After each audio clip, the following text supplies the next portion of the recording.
ఒక్కసారి కొమ్మూరి గోల్డ్ కి కాల్ చేయండి. తాకట్లో ఉన్న మీ బంగారాన్ని విడిపించి మార్కెట్ ప్రైస్ కి వాళ్ళు కొనుక్కుని మిగతా డబ్బులు మీకు ఇచ్చేస్తారు.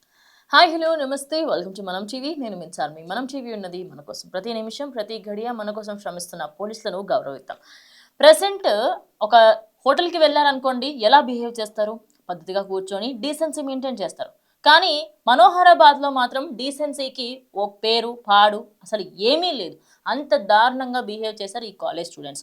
అయితే మనోహరాబాద్లోని ఒక మండలంలో కల్కత్తా శివార్లో ఒక క్లాసిక్ డాబా అయితే ఉంటుంది. ఇక ఆ డాబాలో టీ కొట్టు కూడా ఉంది. ఆ డాబాకి ప్రతిరోజు వందల మంది వస్తూ టీ తాగడానికి, అదేవిధంగా తినడానికి వస్తూ ఉంటారు. అయితే అదేవిధంగా కొంతమంది ఫ్రెండ్స్ అక్కడికి వచ్చారు. వచ్చి టీ ఆర్డర్ పెట్టారు. టీ ఆర్డర్ పెడితే వాడి దగ్గరకు వచ్చి ఇవ్వాలనంట. అయితే ఆ హోటల్ ఏదైతే ఉందో అందులో సెల్ఫ్ సర్వీస్ ఉంది. సెల్ఫ్ సర్వీస్ ఉన్న పాపానికి వాడు ఏం చేశాడో తెలుసా? ఆ హోటల్ యాజమాన్యం దగ్గరికి వెళ్ళి, ఆ టీ కొట్టోడి దగ్గరికి వెళ్ళి, నువ్వు నాకు టీ తీసుకురావా అని చెప్పేసి గొడవకు దిగారు.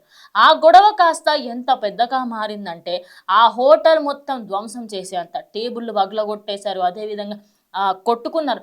ఆ వీడియో మీరు చూస్తే మాత్రం ఖచ్చితంగా ఒక మనిషికి సివిక్ సెన్స్ లేదంటారు చూశారు. అంటే ఆల్మోస్ట్ నిజంగానే మన ఇండియన్స్ నిజంగానే సివిక్ సెన్స్ లేదనే చెప్పాలా? ఏ విధంగా చూసుకున్నా కూడా అది లేదు. ఎక్కడైనా బయటకు వెళ్ళినప్పుడు తినే విధానమే ఉండదు చక్క. అదే కాకుండా ఈ మధ్య కాలంలో ఈ యూత్ అంతా కూడా ఏంటంటే ఎక్కడో ఇక దౌర్జన్యాలు చేస్తే, దాదాగిరి చేస్తే అందరూ మనకు భయపడాలి అనే వ్యక్తిత్వం పెట్టుకొని ఉన్నారు. ఒక టీ ఇవ్వలేదని చెప్పేసి ఆ హోటల్కి సంబంధించి బెంచులు అన్నీ కూడా పగలగొట్టారు. అయితే ఇదంతా ఇంకొకటి రికార్డ్ చేస్తూ ఇంకా ఒకళ్ళ వ్యక్తికి ఫోన్ చేసి, అరే మామ ఇడా లొల్లైతాంద్రా నువ్వు రా అని చెప్పి ఇంకో కొంతమందిని తీసుకొచ్చి అప్రాక్సిమేట్లీ ఒక 4-5 దోస్తులు అక్కడ బయట నుంచి వచ్చారనమాట. వాళ్ళు అక్కడ లేరు కూడా లేరు. బయట నుంచి వచ్చి మరి ఒకరినొకరు కొట్టుకొని ప్రజెంట్ అక్కడ చాలా అంటే చాలా దారుణంగా సిచ్యువేషన్ చేంజ్ అయిపోయింది. ఇక ఈ వీడియో అంతా సోషల్ మీడియాలో చక్కర్లు కొడుతున్నాయి. మరి అక్కడికి వచ్చిన మీడియాకి సంబంధించిన వాళ్ళు అదేవిధంగా చాలా మంది వాళ్ళందరినీ రికార్డ్ చేయడం జరిగింది. ఇక ఆ ఏదైతే టీ కొట్టుందో, ఆ డాబా ఉందో దానికి సంబంధించిన ఎవరైతే వ్యక్తులు ఉంటారు కదా, వాళ్ళందరూ ఏమని చెప్తున్నారంటే సెల్ఫ్ సర్వీస్ అనేది ప్రతి హోటల్లో ఉంటుంది. కొన్ని సార్లు వచ్చి తీసుకువెళ్ళడానికి ఏం అహంకారం అడ్డొస్తుంది వాళ్ళకి, పిల్లలు పిల్లల్లానే ఉంటే బాగుంటుంది అన్నట్టుగా కూడా మాట్లాడడం జరిగింది. ఇక అక్కడ సీసీ కెమెరా ఫుటేజ్ చూసినప్పుడు ఎంత దారుణంగా కొట్టుకున్నారంటే ఆ టీని మొహం మీద పడేసుకోవడాలు, చేతుల మీద టీలను పడేసుకోవడాలు ఇవన్నీ కూడా చేస్తున్నారనమాట. ఇప్పుడు ఒక్క విషయం మనం మాట్లాడుకుందాము.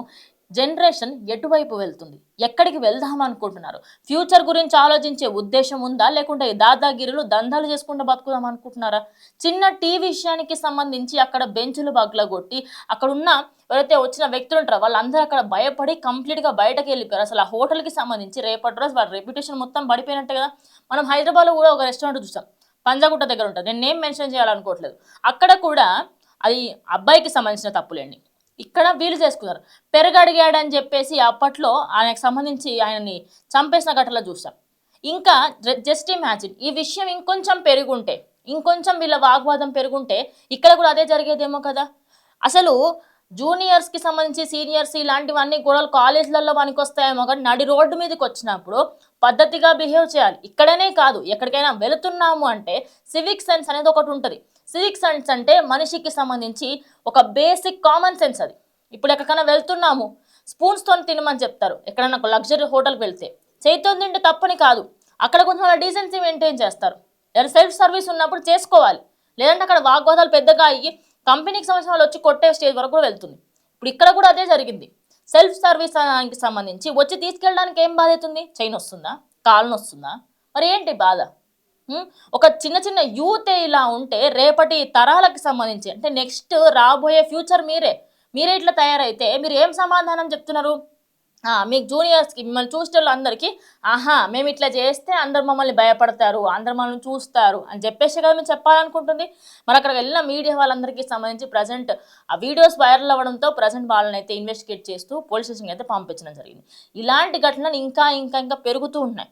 ఫస్ట్ అండ్ ఫార్మోస్ట్ థింగ్, ఈ యూత్ అందరికీ కూడా కూర్చోబెట్టి క్లాసులు చెప్తే సిగ్గు శరాలు వస్తాయి. డే బై డే ఎంత దారుణంగా దిగజారిపోతున్నారంటే అసలు ఏం చేస్తున్నారు, ఎక్కడ ఎలా మాట్లాడుతున్నారు అనే తెలివి కూడా లేకుండా పోతుంది. ఇప్పుడు ఒక టీ కోసం ఇంత గొడవ చెప్పండి. Just imagine. దీని మీద మీరు ఒకసారి కమెంట్ చేయండి.